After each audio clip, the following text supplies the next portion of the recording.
નમસ્કાર મિત્રો, આજે 2 નવેમ્બર 2025 ગઈકાલે સોશિયલ મીડિયામાં અને ટીવીના માધ્યમથી મેં એવા સમાચાર જોયા કે એક શિક્ષકને ધરપકડનું વોરંટ કાઢવામાં આવ્યું મામલતદાર દ્વારા. અને ધરપકડનું વોરંટ એટલે કાઢવામાં આવ્યું કે હમણાં ગુજરાતમાં SIR એટલે કે ખાસ સઘન સુધારણા, મતદાર યાદીની સુધારણાનો પ્રોગ્રામ લોન્ચ થયો છે. એટલે કે આખા ગુજરાતની મતદાર યાદીને સુધારવા માટેનો પ્રોગ્રામ હાથ ધરવામાં આવ્યો છે. અને આપણે ત્યાં સ્વાભાવિક રીતે મતદાર યાદીનું, બૂથ મેનેજમેન્ટનું અને ચૂંટણીનું મોટાભાગનું કામ શિક્ષકો સંભાળે છે. આમ તો આ ગુજરાતની ક્રૂર અને સંવેદના વિહીન સરકાર જે છે એણે શિક્ષકની ગરિમા ઘટાડવામાં કંઈ બાકી નથી રાખ્યું. મને યાદ છે જ્યારે હું નાનો હતો અને પ્રાથમિક શાળામાં ભણતો હતો, એ જમાનામાં ગામના શિક્ષક એટલે ગામનો સૌથી વજનદાર મોભી માણસ ગણાતા. ગામમાં ક્યાંક લગ્ન હોય તો ચાંદલો લખવા શિક્ષકને બેસાડતા. ગામની અંદર કઈ નાની મોટી ઘટના બની હોય તો લોકો શિક્ષકની સલાહ સૂચન લેતા.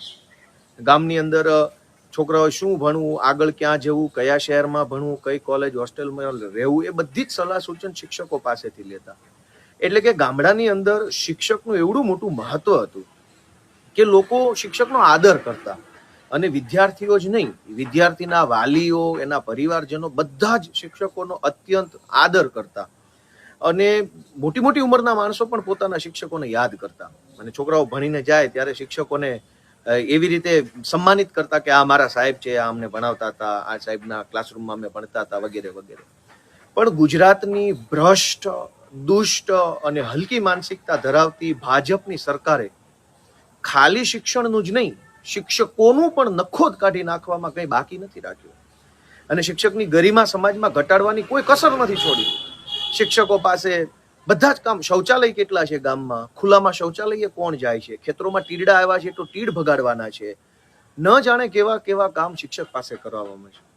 શિક્ષક એક સન્માનિત વ્યક્તિ હતા સમાજમાં, આજે રહેવા નથી દીધા. એ આપણા બધાનું દુર્ભાગ્ય છે. કેમ કે શિક્ષક તો માણસ ઘડતરનું કામ કરે છે. પણ મારે વાત કરવી છે જે પેલા શિક્ષક ઉપર વોરંટ કાઢ્યો એની. એક શિક્ષક મતદાર યાદી સુધારણાની SIR ની મીટિંગમાં હાજર ન હતા એટલે એને ધરપકડનું વોરંટ કાઢવામાં આવ્યું, કેમ કે એની BLO તરીકેની ડ્યુટી હતી. પણ એ BLO શા માટે ગેરહાજર છે એવું જાણવા માટે ભાજપની સરકાર પાસે 100 રસ્તાઓ હતા. કેમ કે સરકારને ખબર છે કે શિક્ષકનું વતન કયું, એનો પરિવાર ક્યાં રહે છે, એનું ઘર ક્યાં છે, કયો તાલુકો, કયો જિલ્લો, કયો ગામ, કયો ફ્લેટ, કઈ સોસાયટી.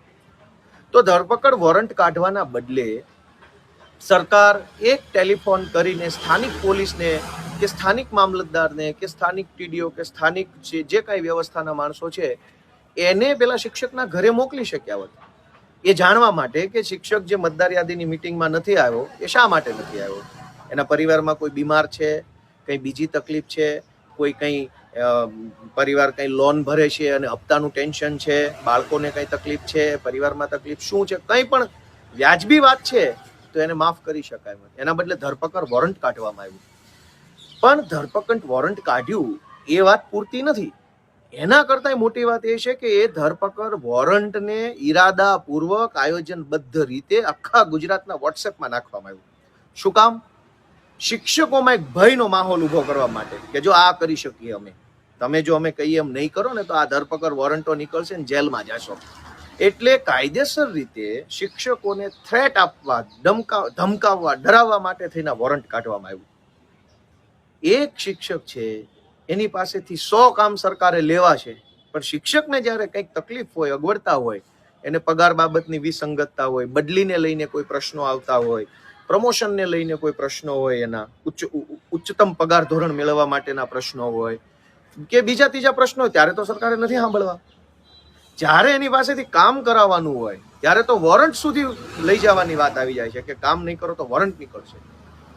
પણ સરકાર પોતાનું કામ નહીં કરે ત્યારે એનું વોરંટ કોણ કાઢશે?